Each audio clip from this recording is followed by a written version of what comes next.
आज के आपके करंट अफेयर्स 21 अक्टूबर 2021 के सबसे पहला करंट अफेयर है आजादी का अमृत महोत्सव। देखो हम क्या कर रहे हैं, हमारे 2022 में हमें आजादी को कितने साल हो जाएंगे? 75 ईयर्स। तो अगले साल जब हम 15 अगस्त मनाएंगे हमें 75 ईयर्स पूरे हो चुके होंगे। अब इससे दो चीजें इंपॉर्टेंट हैं आपके एग्जाम के लिए। एक तो अपने अपनी जो सरकार इस टाइम जैसे सेलिब्रेट कर रही है आजादी का अमृत महोत्सव, दूसरा होता क्या है, एक हिस्ट्री के क्वेश्चंस का ना एक पैटर्न एक और भी है। किसी भी इवेंट को 25, 50, 75, 100 ईयर्स हुए होते हैं ना, यहां से क्वेश्चंस बनते हैं, ज्यादा नहीं, एक आधा क्वेश्चन ही। तो आपके 1947 से पहले ना, जब हम मॉडर्न इंडिया पढ़ेंगे 1947 इंडिपेंडेंस से पहले हमारी ना बार बार अलग अलग कमिटीज या कमीशंस इंडिया आए थे, या हमारे इंडियंस नहीं, जैसे सी राजगोपालचारी फॉर्मूला, ठीक है, ऐसे कुछ हमारे नेशनलिस्ट ने, मतलब ये सारे फॉर्मूलाज क्या थे कि क्या पाकिस्तान बनना चाहिए, नहीं बनना चाहिए, हमारी जो कॉन्स्टिट्यूशन बनना है उसे बनाएगा कौन, उनकी इलेक्शंस कैसे होंगे, ठीक है। फिर मतलब ये भी सुझाव था, जैसे ना एक टाइम पे एक ये भी प्रपोजल आ गया था 1945-46 आते हुए कि पाकिस्तान नहीं बनेगा। एक ना ऐसा एपिसोड भी आ गया था कि पूरी पाकिस्तान की लहर चल रही थी, पर उसके बीच में एक एपिसोड आ गया था कि पाकिस्तान नहीं बनेगा। जिन्ना भी मान गए थे। उसमें बात क्या थे, पर आपके एक कॉन्स्टिट्यूशन की जगह ना 4 कॉन्स्टिट्यूशन बन रहे थे। सेंटर का कॉन्स्टिट्यूशन अलग, फिर एक सेक्शन, इंडिया को 4 सेक्शंस में बांटा जा रहा था। हर सेक्शन मतलब फेडरल स्ट्रक्चर किस टाइप का होता है, जैसे अभी हमारा स्ट्रक्चर है सेंट्रल गवर्नमेंट, स्टेट गवर्नमेंट और उसके नीचे पंचायती राज और म्यूनिसिपैलिटीज है। उस टाइम हमारा नहीं तो स्ट्रक्चर बनना था कि सबसे ऊपर एक फेडरल गवर्नमेंट होनी थी, मतलब जो सेंट्रल गवर्नमेंट है, ठीक है, फेडरल गवर्नमेंट होनी थी। इससे नीचे होनी थी सेक्शन गवर्नमेंट, इसके नीचे होनी थी स्टेट गवर्नमेंट, इसके नीचे होनी थी लोकल गवर्नमेंट, जिसमें से सेंट्रल गवर्नमेंट के पास सबसे कम पावर्स होती और स्टेट गवर्नमेंट के पास सबसे ज्यादा पावर्स होती।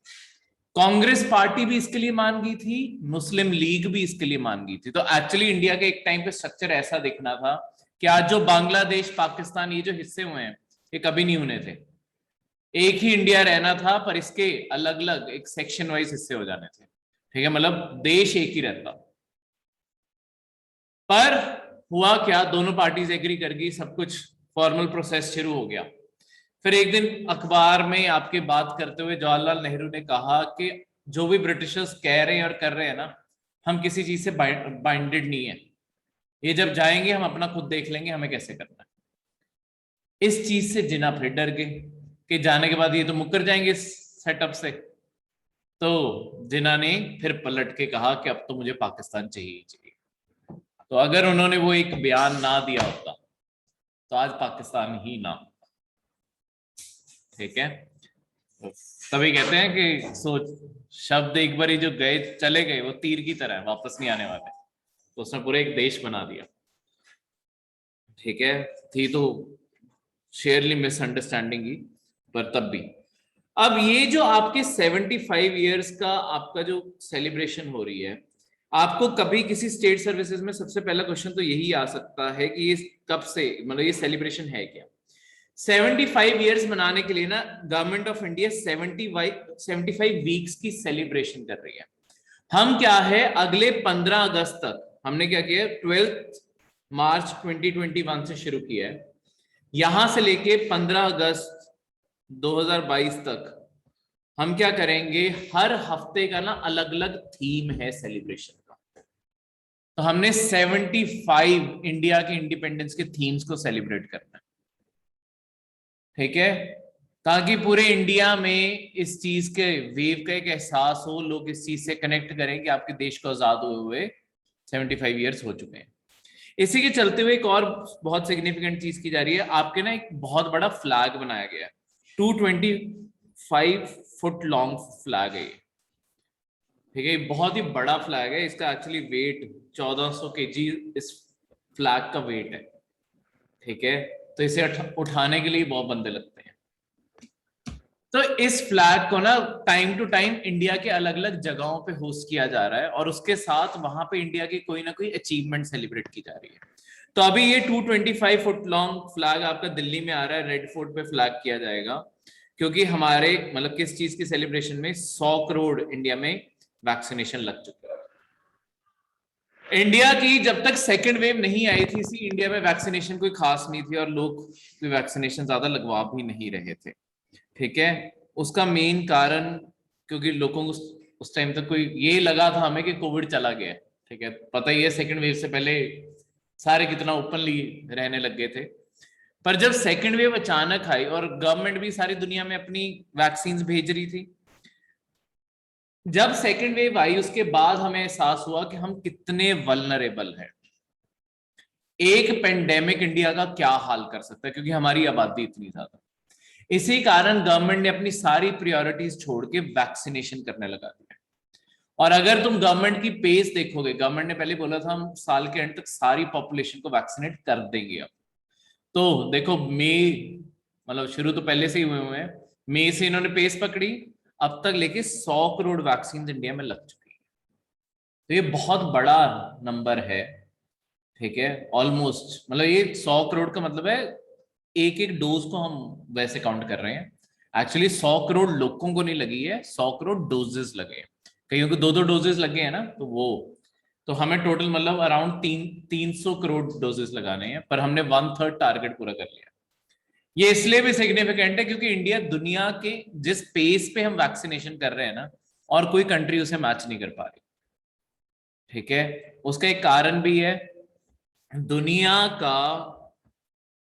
दुनिया की 60% से ज्यादा, 60% से भी ज्यादा कोई भी जितनी भी आपकी वैक्सीन है ना, वो इंडिया में बनती हैं, ठीक है। चाहे आपकी पोलियो हो, कोई भी हो, टीबी हो गया और कुछ भी हो गया, ठीक है। ये जितनी भी चीजें, इन सबकी मतलब फार्मेसी भी इंडिया में सबसे बड़ी है। इसी कारण हम दुनिया के, हमारे पास ना पहले से ही सारा इंफ्रास्ट्रक्चर था इसका। तो जब हमें कोविड की भी जरूरत पड़ी है, वैसे इंडिया जिस स्टेट पे रैंक करता है ना, हम एक गरीब देश है, तो अगर वैसे इकोनॉमिकली देखा जाए तो हमें बहुत ही लेट वैक्सीन मिलनी थी, पर जस्ट बिकॉज हमारे पास अपना खुद की इंडस्ट्री है जो बनाती है, इस कारण हमने इतनी जल्दी वैक्सीन बनाने लगा लिया, ठीक है। जैसे आप ऑस्ट्रेलिया जैसी कंट्रीज की न्यूज देखोगे ना, ऑस्ट्रेलिया की सरकार को उसके सिटीजन बहुत बुरी तरीके से क्रिटिसाइज कर रहे हैं। ऑस्ट्रेलिया की पूरी आबादी 2 करोड़ है, ठीक है, उनसे 2 करोड़ लोगों को वैक्सीन नहीं लग रही। इंडिया का जो लास्ट सिंगल डे डोज का वर्ल्ड रिकॉर्ड है वो 1,80,00,000 वैक्सीन एक दिन में लगाने का।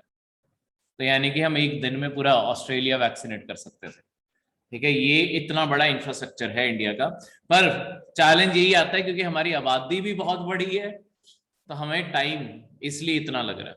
आपको थोड़े दिन पहले करंट अफेयर्स में एक और चीज भी आई थी, आपके 2 से अब सॉरी 2 से 18 साल के बच्चों के लिए भी वैक्सीन अप्रूव कर दी गई है। कौन सी वैक्सीन की गई है अभी? Covishield sir. नहीं, कोवैक्सीन। कोविशील्ड अभी बच्चों के लिए अप्रूव नहीं हुई। कोवैक्सीन 2 से 18 साल के बच्चों को अब लगनी शुरू हो चुकी है, ठीक है। तो 2 से 18 साल में कोवैक्सीन अवेलेबल है, अभी कोविशील्ड नहीं आई है, क्लियर है। कोवैक्सीन बनाई किस कंपनी ने है? Sir Bharat biotech. Excuse me sir. हाँ जी, हाँ जी, हाँ जी, हाँ जी। सर एक हमारी वैक्सीन के लिए भी कह रहे थे ना कि उन्होंने इंटरनेशनल बेसिस पे अप्रूव करनी थी कि वैलिड होगी होता क्या है, वैक्सीन के 2 अप्रूवल्स होते हैं। एक तो तुम्हारा अपना देश देता है, मतलब 3 अप्रूवल्स एक्चुअली होते हैं। एक तो तुम्हारा अपना देश देता है, एक दुनिया भर में रिकॉग्निशन के लिए WHO को देनी होती है, वर्ल्ड हेल्थ ऑर्गेनाइजेशन। अगर ये किसी वैक्सीन को अप्रूवल दे देते हैं तो उसके बाद जो बाकी कंट्रीज है ना, वो तीसरी जो अप्रूवल है कि हर इंडिविजुअल कंट्री मानने लग जाए कि हाँ हम इस वैक्सीन को मानते हैं। अगर WHO रिकॉग्निशन दे देता है तो आपकी ज्यादातर दुनिया उस वैक्सीन को एक्सेप्ट करने लग जाती है। कोवैक्सीन जो है आपकी, इसे अभी तक ना WHO की सपोर्ट नहीं मिली है, तो यानी कि इसे दुनिया भर में एक्सेप्ट नहीं किया जाता। इसलिए बाय चांस मतलब तभी है कि जो जिन लोगों ने कोवैक्सीन लगवाई है ना, मतलब जिन एडल्ट्स ने भी कोवैक्सीन लगवाई है, वो इससे फॉरेन ट्रैवल नहीं कर सकते, क्योंकि उनका एक तरह से फॉरेन में वैक्सीनेशन स्टेटस यही आता है कि वो अनवैक्सीनेटेड है, ठीक है, कि उन्हें वैक्सीन अभी तक नहीं लगी है। क्योंकि जब तक ये अप्रूवल नहीं आएगा तब तक उनकी जो सर्टिफिकेट्स हैं उन्हें इंटरनेशनल मान्यता नहीं मिलेगी, ठीक है। इंडिया कोशिश कर रहा है कि हम उसके अप्रूवल दिला दें WHO से, और शायद 1-1.5 महीने में आ भी जाएगा, पर तब तक के लिए मतलब ये प्रॉब्लम है। क्लियर है? तो ये जो फ्लैग है, इससे पहले ये ले में होस्टेड था, ठीक है, तब 2 अक्टूबर को किया गया था गांधी जयंती मनाने के लिए। तब भी आपके 180 आर्मी के जवान इसे पहाड़ के ऊपर लेके गए थे 13,000 फीट पे, जहां पे इसे होस्ट किया गया था। अभी भी जो ये पूरा फ्लैग है ना, 225 फुट लॉन्ग फ्लैग है, इसका जो कस्टोडियन है वो आर्मी ही है। इंडिया में कहीं पे भी ये फ्लैग, कस्टोडियन का मतलब है किनकी कस्टडी में है, कौन इस फ्लैग को संभाल के रखेगा। इंडिया में कहीं पे भी ये फ्लैग होस्ट करना है, आर्मी ही इसकी मूवमेंट देखेगी। क्योंकि होता क्या है, आपके ना इंडिया में कोड है जिसे कहते हैं इंडियन फ्लैग कोड। जैसे तुम कभी भी फ्लैग को, हम कहते हैं ना फ्लैग कभी जमीन नहीं टच करनी चाहिए, तो जो आपका फ्लैग है उसे कभी भी जमीन नहीं टच करना चाहिए, तुम्हारे कभी पैर नहीं उसे लगने चाहिए, ठीक है, बारिश में कभी गीला नहीं होना चाहिए, ऐसे ना बहुत सारी उसकी रिक्वायरमेंट्स हैं। वो सारी इस फ्लैग कोड, इंडिया ने एक फ्लैग कोड बनाया है कि कभी भी डिसरिस्पेक्ट ना हो हमारे फ्लैग को, उसके लिए क्या क्या चीजें फॉलो करने की जरूरत है। तो किसी को भी ऐसा फ्लैग होस्ट करना होता है, उन्हें इन सारी चीजों का ध्यान रखना होता है। एक्सेप्शंस हैं ऑब्वियसली, जो बहुत ही बड़े साइज के फ्लैग है वो बारिश में नहीं उतारे जा सकते। मतलब अगर तुम्हें पता है कि आज ही बारिश आई है, तुम कैसे उतार लोगे? या तो तुम्हें पहले पता था, ऑब्वियसली लोग उतार लेते हैं, ठीक है, मॉनसून के सीजन में ज्यादातर फ्लैग्स उतारे पड़े होते हैं क्योंकि पता है कभी बारिश आ जाएगी। पर नॉर्मल टाइम पे इस कारण तब उन्हें अलाउड है कि हाँ तब वो भीग सकते हैं, पर जो आपके छोटे मोटे फ्लैग हैं कि छोटे से पोल पे लगा हुआ है, वो उतारना जरूरी होता है, ठीक है, नहीं तो जेल हो सकती है, ठीक है, फ्लैग कोड के अंडर जेल भी हो सकती होती है, ठीक है।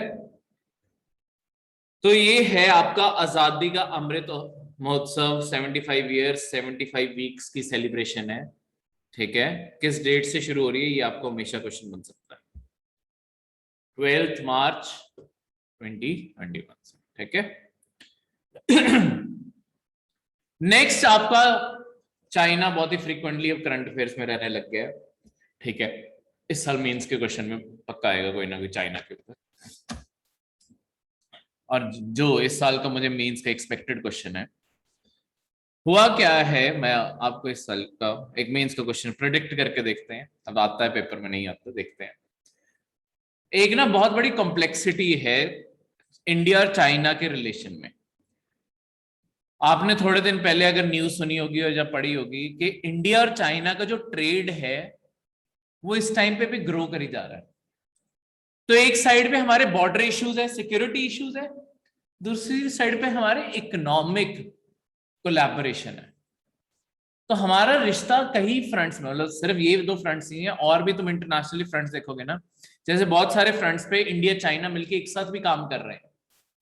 कई जगहों पे हम, मतलब हमारा मेन जो मसला है वो सिक्योरिटी को लेके है, ठीक है, या जो चाइना हमारे आसपास इंफ्रास्ट्रक्चर बाकी कंट्रीज में बना रहा है उससे हमें, मतलब सिक्योरिटी हमारा मेन थ्रेट है।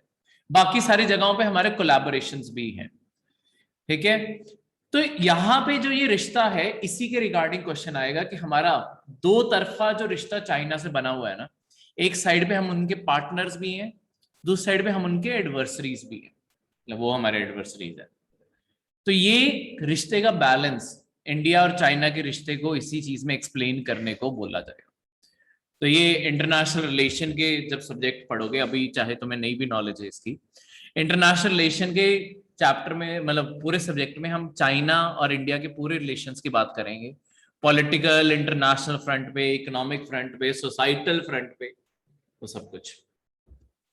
ठीक है, क्लियर है? तो ऐसे मतलब मुझे लगता है इस साल ये क्वेश्चन पक्का आएगा।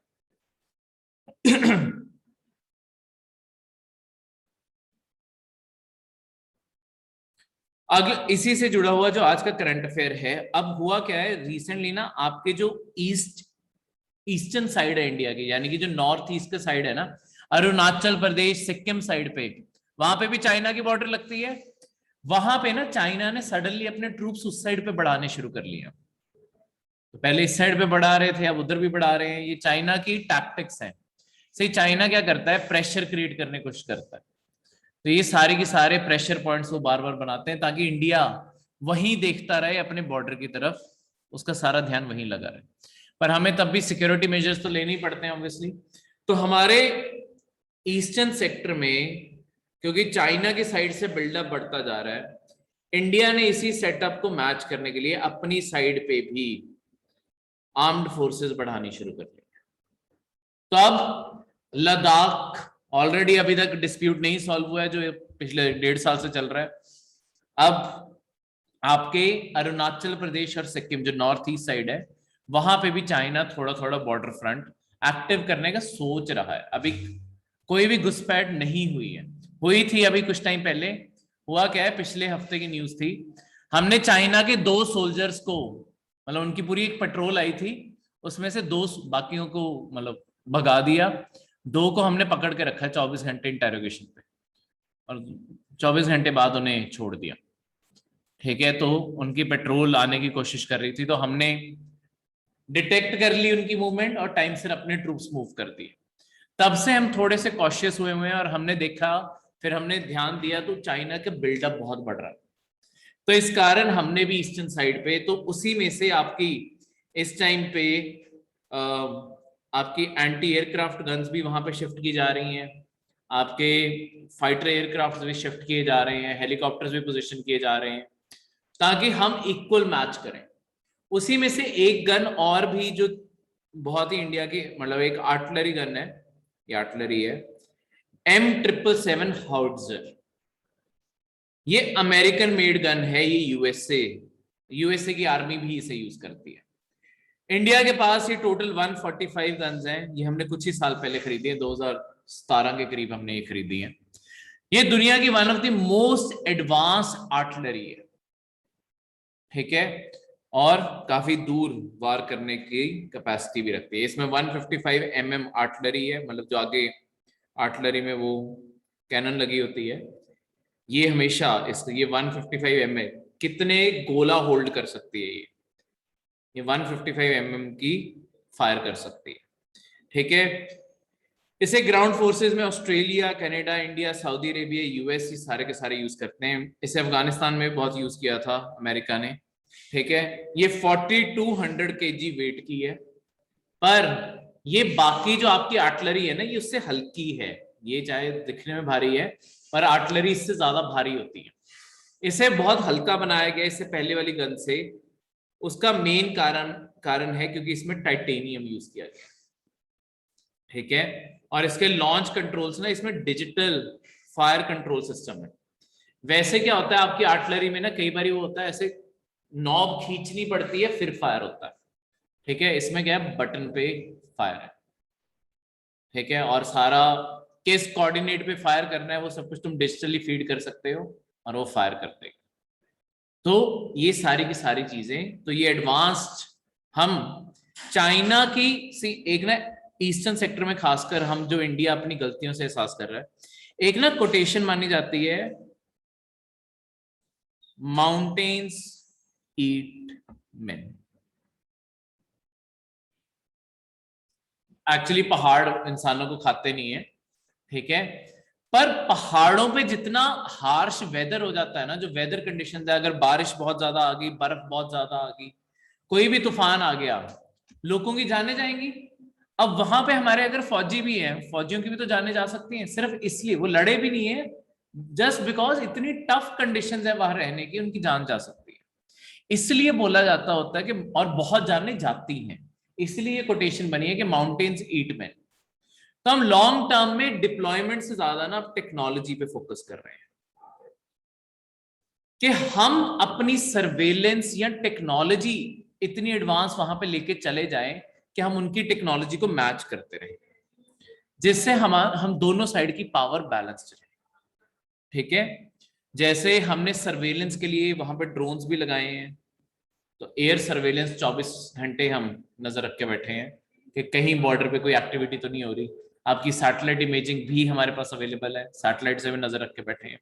जितनी ज्यादा सर्वेलेंस हम इस तरीके से कर पाएंगे ना, हमें अपने खुद की पेट्रोल्स उतनी कम भेजने की जरूरत है और उनकी जान जाने का खतरा उतना कम होता है। हाँ, वायर कर दोनों साइड करने देते ना, डिस्प्यूटेड है। तुम वायर करोगे वो उखाड़ देंगे, वो वायर करेंगे हम उखाड़ देंगे। वायर उस बॉर्डर को कर सकते हो ना जो फिक्स है, दोनों मानते हो। जब दूसरा देश कह रहा है कि हमारा ये एरिया है, हम कह रहे हैं वहां हमारा एरिया है, तो वायर कहां लगाएं? यही तो डिस्प्यूट है कि वायर लगाएं तो कहां लगाएं। तभी अगर तुम लिटरली इंडिया चाइना की बॉर्डर देखोगे ना, इंडिया चाइना की बॉर्डर के बीच में क्या है, जहां पे मतलब हमने जो बॉर्डर बनाई है, ऐसा नहीं कि हमने डीमार्केट नहीं की, वहां पे ना ऐसे बस पत्थर पड़े हुए हैं, मतलब जो आपके पेबल्स है ना, बड़े बड़े बस मतलब इतने इतने हाथ के साइज के जो पत्थर है वो बस रखे पड़े। ये बॉर्डर है कि इस लाइन के उस साइड तुम रहो, इस लाइन की साइड हम रहे, ये बॉर्डर है। ये 1.5 साल पहले तक ये सारी बॉर्डर ज्यादातर शांत ही रहती थी। ये रिसेंटली चाइना ने एक एग्रेसिव स्टैंड लेना शुरू किया सारे देशों के खिलाफ। ताइवान हो गया, हम हो गए, और आसपास मंगोलिया, ये सारे देशों को आजकल चाइना तंग कर रहा है, तो वो इसी कारण। अब इसी से देखो कई बार क्या आता है कि क्योंकि ये स्पेसिफिक एक आपके मेटल से बनी है, एक एलिमेंट से बनी है, उसके रिगार्डिंग क्वेश्चन आया था, टाइटेनियम। ठीक है, टाइटेनियम एक silver colour, low density, high strength और करोजन रेजिस्टेंट मेटल है। ठीक है, सिल्वर कलर का होता है ये। लो डेंसिटी का क्या मतलब है? इसके बीच में हल्का होगा, इसके बीच में स्पेसेस होंगी। ठीक है, मतलब ये हल्का है इसी कारण ये, पर इसकी स्ट्रेंथ हाई स्ट्रेंथ है, बहुत ही मजबूत है। और इस करोजन क्या होता है? जंग लगना, रस्टिंग हो जाती है ना, लोहे को जंग लग जाता है, इसे जंग नहीं लगता। तो ये आपकी टाइटेनियम की प्रॉपर्टीज हैं, ये आपको डायरेक्टली ये प्रॉपर्टीज ही क्वेश्चन बन सकती है। ठीक है, क्लियर है?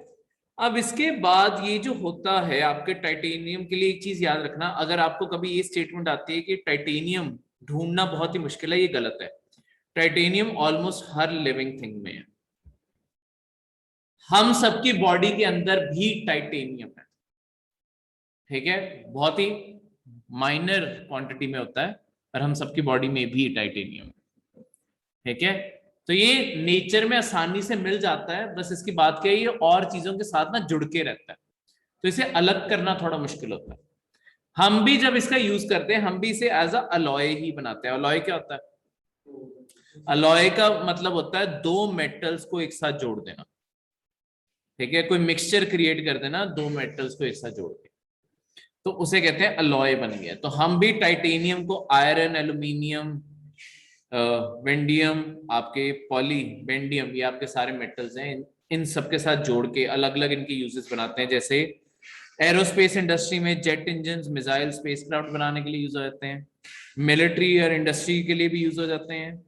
फार्मिंग में भी ये यूज हो सकते हैं। मेडिकल इक्विपमेंट बनाने के लिए भी यूज हो सकते हैं, चाहे आपके प्रोस्थेटिक लेग्स होगी या कोई भी वैसी चीजों के लिए। और डेंटल के लिए भी, मतलब मोबाइल फोन्स में भी यूज होते हैं, ज्वेलरी में भी यूज हो सकते हैं, स्पोर्ट्स गुड्स में भी हो सकते हैं, कहीं पे भी, मतलब बहुत ही वास्ट यूज है इनका। ठीक है, क्लियर है? ये क्वेश्चन जब बन के आते हैं ना, ये जो मैंने लास्ट में बताया, सी हर बारी हर साल एक ना एक कोई ऐसा क्वेश्चन पूछा होता है कि ये जो चीज है इसका यूज कहाँ कहाँ होता है। इस साल जैसे आपका एक मैग्नेटाइट है, उसका यूज आया हुआ था कि मैग्नेटाइट इनमें से किस किस चीज में प्रेजेंट है।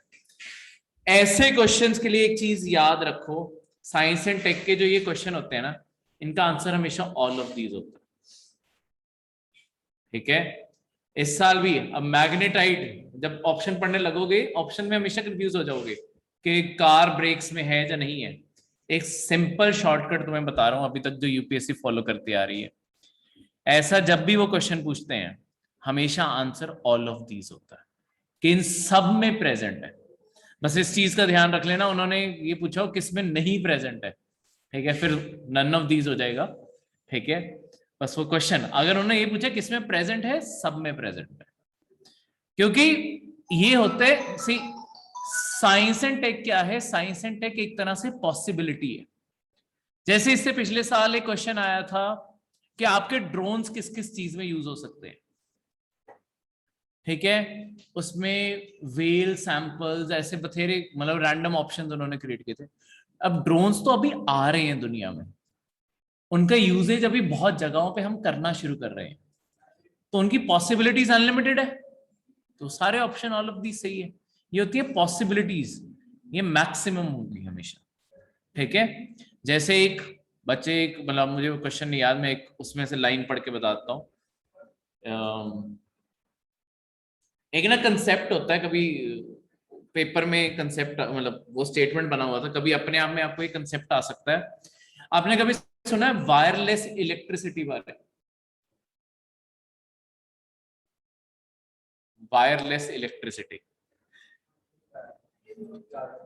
बिल्कुल। ये ना आपके ओरिजिनली ये जो कंसेप्ट है, ये concept as a theoretical concept नहीं, ये बहुत पुराना है। कभी आपको ये कंसेप्ट आ सकता है क्योंकि अब इसके ऊपर रिसर्च शुरू हो रही है। वायरलेस इलेक्ट्रिसिटी होती है जहां पे आपके फोन, जैसे अभी आप फोन के एग्जांपल लगाते हो, जैसे आप फोन अभी चार्ज पे लगाते हो, चाहे आप वायरलेस चार्जिंग भी कर रहे हो, उसमें हो क्या रहा है, किसी जगह पे तो रख रहे हो ना, तो वायरलेस एक्चुअली तो नहीं रही।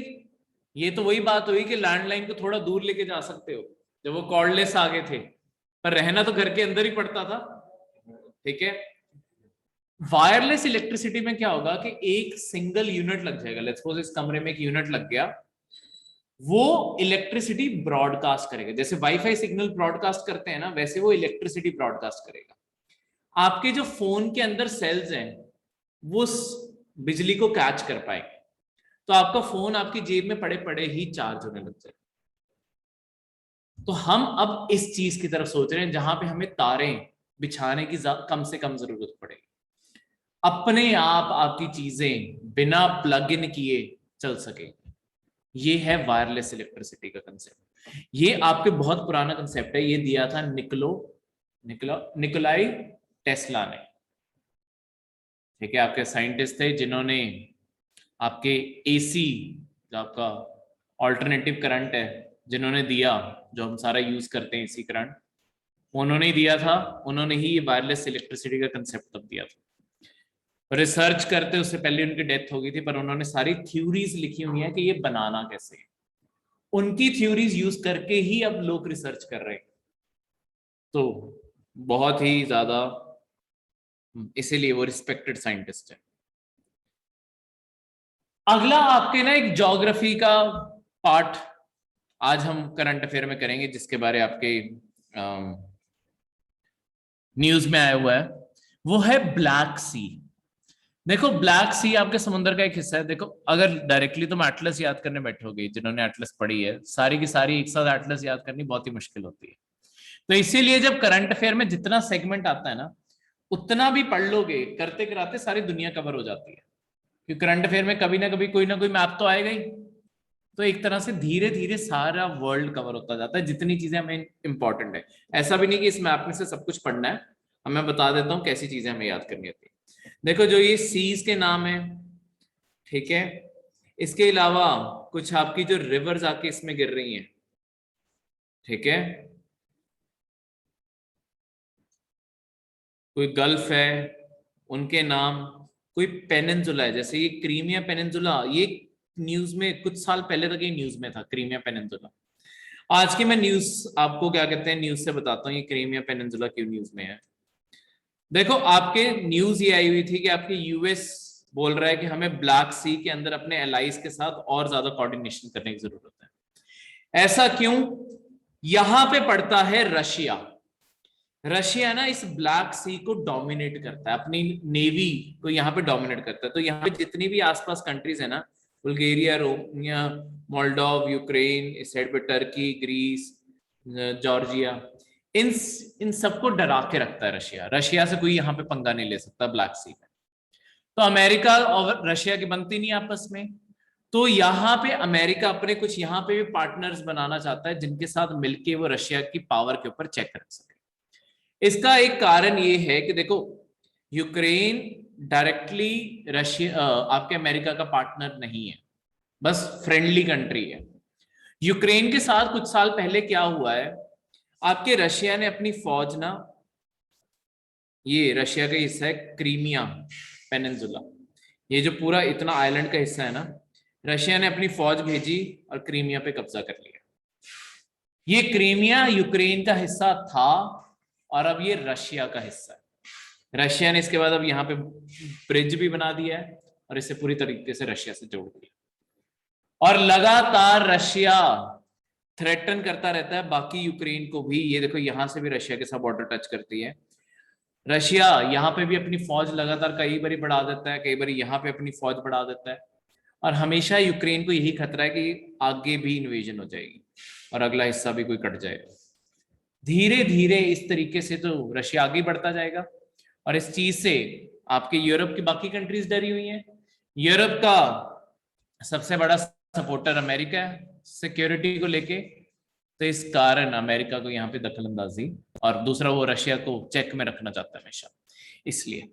तो ये जितने भी आपने आज जो मैप पढ़ना है, ये जितने भी यहाँ पे ब्लू में लिखे हैं ये टेक्स्ट, ठीक है, और रेड में लिखे हैं, ये देखो कॉकस माउंटेन।